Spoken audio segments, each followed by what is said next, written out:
Hi friends, today is a beautiful sunny day. What should we do today? I know! Today we are going to prepare ice cream in a bag.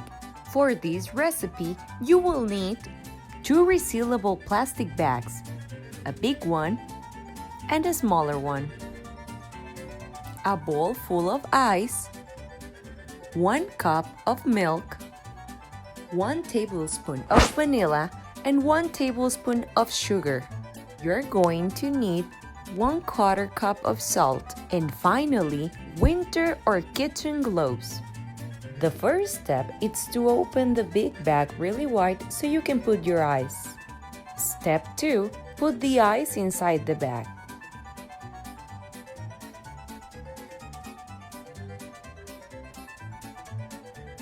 Now add the salt in the bag with the ice. Step 4. Now grab the small bag, open it wide, grab the milk and pour it into the small bag. In this step, you may need some extra help from a grown-up. Step 5.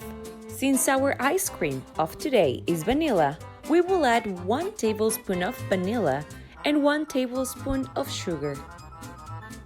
But in case you want to change the flavor of your ice cream, you can use chocolate milk or strawberry milk instead. Step 6. Seal your small bag really well. Step 7. Put the small bag inside the big bag and make sure you close it really well. And here comes the best part. Step 8. Shake it. Oops, and don't forget to wear your gloves because it's going to get really cold. So now keep shaking and shaking and shaking. Because when I said shaking, I'm saying you're going to be shaking it for like 5 minutes or 7. Step 9. Now open the big bag and take out the small bag to serve your ice cream. And finally, step 10. Enjoy!